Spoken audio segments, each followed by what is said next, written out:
Previously on the Embracing the Journey podcast.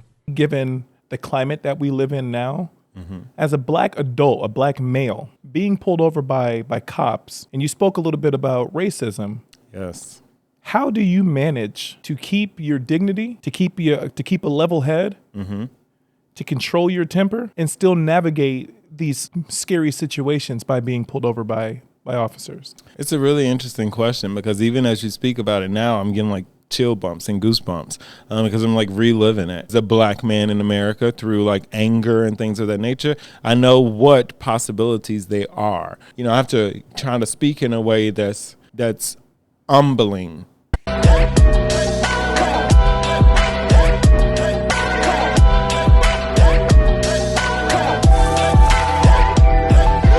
Welcome back to Embracing Your Journey podcast. We're here with Maurice. Let's continue.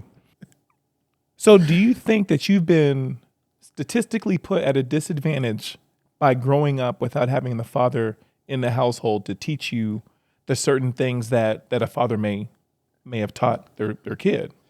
Yes, I definitely statistically grew up with a disadvantage without having that father in the household. I was not shown. I was able to absorb some of the things from my mom and some of the amazing people that I look to as mentors, right? So those programs that I got involved into, thank goodness for the Gear Up programs, right? Right. And those Big Brother programs and things of that nature, because I could easily see a lot of different decisions being made. Yeah. So I have another question as a business owner, right? What's your community like? Is it predominantly... It's predominantly black. It's a predominantly I wanted black you to community. say it, right? Because I got to ask you this. I asked that to ask this. In our culture, the African-American culture, we're always looking for the discount or the homie hookup. Yes. How does that affect you as a business owner in your community with people that know you, may know how hard you've worked to get there, with also inflation and everything and the price of goods all going up, asking for handouts? Man, that is a loaded question. And I can answer that. I got time. I can answer that two ways.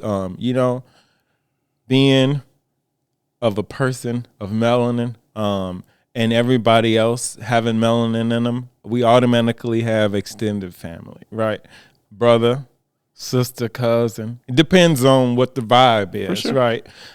So we kind of have that expectation that we kind of support one another when it comes to purchases and things of that nature. And I've been challenged with that often.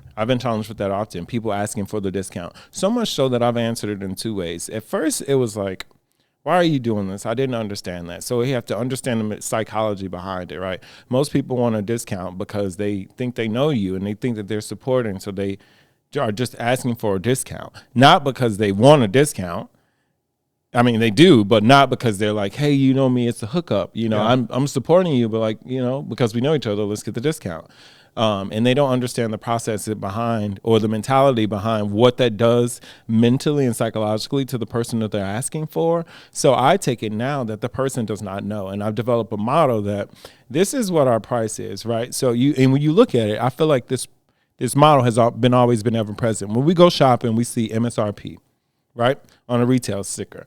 And then it says, this is what the price is in the store. And then above that, there's a sign that says either that price or another price, right? So we've been conditioned to ask for the discount our entire lives because there's the MSRP. You don't go to the store and it says $48. You can't go to a Ross and say it says $48, but they're really $28 in the sign says $16.99, right? That's what we've been conditioned. So part of that is not their fault. But with that being said, it's a struggle. I don't have the resources to give you all of this free stuff. I worked hard for this.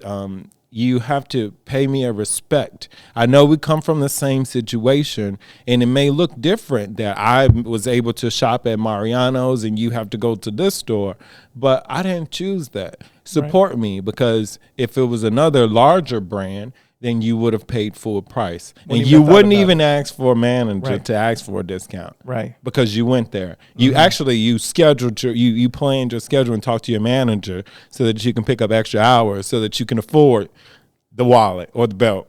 Right. or the shoes.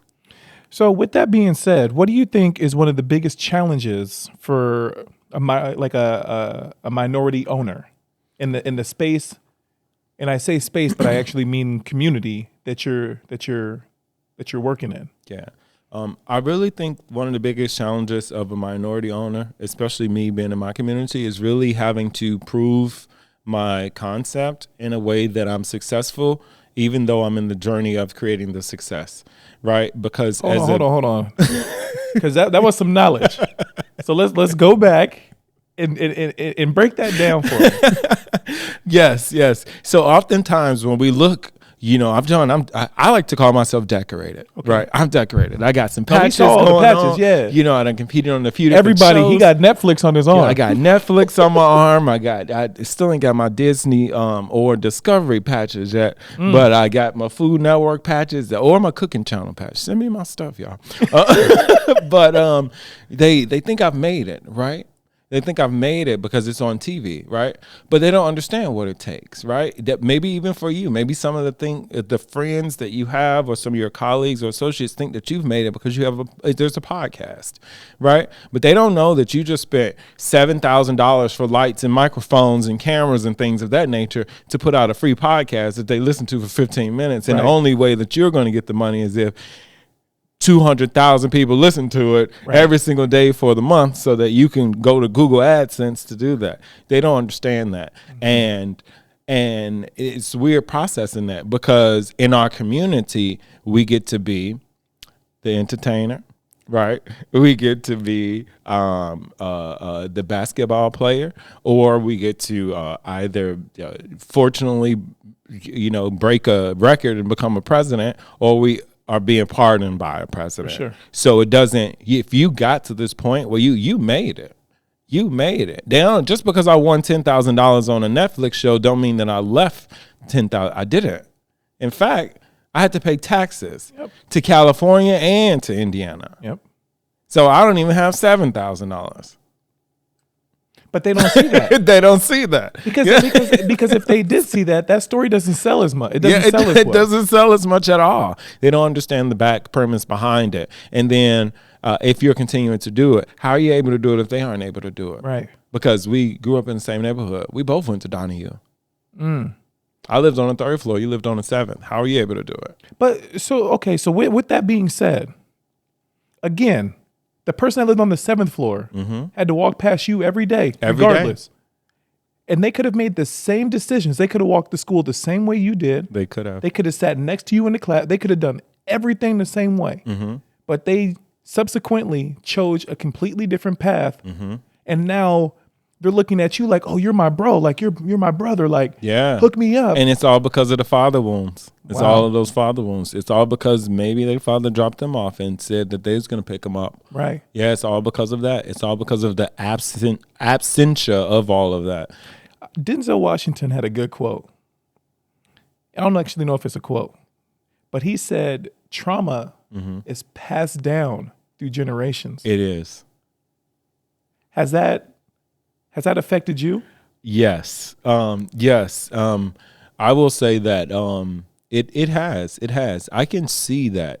I can see that in the relationships. I know, even with dealing with my son, right? This is my first time having experience with a 16-year-old, period. Now, as a first child of mine, it would always be somebody's first time, but not really. It'll be the 1.5 time, right? Because you were a 16-year-old with your father. So maybe you acted like that, but I couldn't do that. So all of the things that he's doing where they say that they're smelling themselves, where they're going through this adolescent phase, I didn't experience that because I was making decisions to make sure that changed. Right. Because I'm still confused as to why he didn't come pick me up. And when I re-engaged with him, I asked him, you must not have known better. Otherwise you would have. So it's as simple as that for me. I feel that. We're going to take a quick commercial break. We'll be right back. Different. Weird. Quiet. Mighty. Unstoppable. Incredible. What makes you different makes you great. Embrace your punch. Welcome back to Embracing the Journey podcast. So listen. And I'm gonna try to say this in the most delicate way possible. Mm-hmm. You're right now you're teaching a 16-year-old how to be a man. Yes. Right? And your mom had to teach you how to be that. Mm-hmm. So you don't really have the trial and error phase. I don't. Right? Either it's going to work or it's not. All right, let's go. I tell that to my son, I am sorry for the things that you are missing, but communicate those to me. Right. So that I know, because this is my first time go around. We both learning. This is your first time being a 16-year-old. It's also my first time being a parent of a 16-year-old. Right. Trial and error here. So let me ask you this, because I'm a firm believer that all of us are just products of reruns, right? Where your son may tell you like, Dad, I'm going to stay the night at Joey's house. And you in the back of your mind, you're like, you're not going to Joey's house, right? Yeah. How are you dealing with that? It's really difficult to deal with situations like that because I have to remove it out of my mind because I didn't get to be that way. And I have to say, if I'm being honest about it, I didn't get to be that. I didn't get to be the rebellious teenager because I was always trying to look for the next move to make sure that I wasn't subjected to that, right? Yeah. Sometimes we didn't know when we was going to eat. That's a fact. That's a fact. So it's like, well. And I love that you say that and laugh. Yeah. Because the other side to that coin is hurt and sadness. Yeah, for sure. But think about that, right? Think about what you just said. Sometimes we didn't have anything to eat, and now you own two things that provide bakeries. food. Yes, that provide food. And you know what? Now that I'm thinking about it, maybe that's why I'm so passionate about food and teaching people how to eat fresh and make sweets. Right. I'm an adequate fan of dessert first, okay? Oh, got to. Eat the stuff that you love. Yes. Okay? Got one life to live. Period. That's all. Then you can shop on the outside of the grocery store to supplement the rest. Yeah. I got this question for you. Your son, is he 100% Yeah. black, or is he? Oh, no. Evil? So he's actually mixed. My son, he's mixed. Okay. Yeah. His mom is white and Mexican. I got a question for you. Then. Yeah. And you're gonna be sick. You're gonna be sick. I know. We're about to have that conversation. Right. So your wife is. I'm actually not married. Okay. So Yeah. the mother is Hispanic, you said? Yes, she's Hispanic and white. And white. Yeah. Okay, so we have a mixed kid Mm-hmm. from one mixed parent and then one. Oh, it can go even more interesting, but I ain't going. That's for episode 2. You guys heard it here first. He's already committed. So let me ask you this. Has your son ever been called the N-word? Yes, he has definitely been called the N-word. Who did he go home and talk to? His black father. Why not the mother? Mom doesn't identify with the N-word. But in the scope, in the world that we live in, I'm going to ask you, who does the nurturing come from? The way that society would play it. That is so funny. The way that society would play it, nurturing would come from a woman. I want to touch base on that too. Touch it. Because it kind of alludes to what I was saying about masculinity earlier and this hyperfixation about hypermasculinity. Because does that mean that a man does not have the ability to be feminine? If nurturing only comes from a woman, which is the mother, then that means that a man cannot embrace feminine qualities to be that of a nurturer. So then that relationship will always be bad. But why is it ever present only in African American and Latinx and other minority households? Right. Man, I can't answer that. But I say that to ask this. So I did some research and I studied a little bit. Mm-hmm. And it's a challenge. And I'm going to speak on what it's like. And I'm sure you've been called the N-word too. Oh, yeah. Yeah, it's so funny. My bakery was just called that too. The whole bakery? The whole bakery. Yes. I got a Google message. I kid you not. Like 2 days ago, I got a message on Google that says, hi. I don't want to say it, but I almost said it. But it's just like, it's like Ian Baker at blackrosepastries.com. They're trying to was it GA or ER? No. It was ER. So I know it wasn't like my brother. Right. It wasn't my brother. It was definitely a cultural separation there. But they tried to take over the Google. And then they went onto like the website and like sent a message that says, your bakery is not gonna, the new bakery location is not gonna open up. Nobody wants Ian pastries. Right. And I'm just like, oh, thank you so much for your support. I appreciate that. Right. Because what else could you do, right? If you speak your mind, you become the hostile. I'm the angry black man. Talk to me. I'm the angry black. If I speak my mind, I'm the angry black man who don't know how to run a business. Yep. That's what I am because I'm responding. Mm-hmm. So, and now everything that I do is tarnished. So let me ask you this. For the people that read that and saw that you didn't respond the way that they would have, where does the respect fall for them? It's really hard to divide or tell where that respect, right, comes from because it's like I almost want those people to respond for me, right? To advocate for me. But then there's not an advocate, right? But then how do I address that? Or do I just live in normalcy? Right? Yeah. And most of the time you can't. You just like, you accepted it, you dealt with the situation, right? So a traumatic experience, right? You dealt with that situation or you didn't deal with it and then it unfolds maybe inadvertently through something else. Mm-hmm. But being conscious, I go through modalities of breathing, stretching. Maybe my son and I are about to do some extra workouts. But listen to what you said, though. In order for you to run a business and deal with being called a racial slur, think about what you just said to me, all the things you have to do outside of that after being called that to keep your inner peace. It is a lot. Meanwhile, your son is at home picking up this energy. He's probably read the comment. He has his own opinions towards it. Mm-hmm. How do you, as a father, as a black man, as an opinion leader, and as a mentor to your community, look your son in the face and tell him violence is not the answer while your blood is boiling?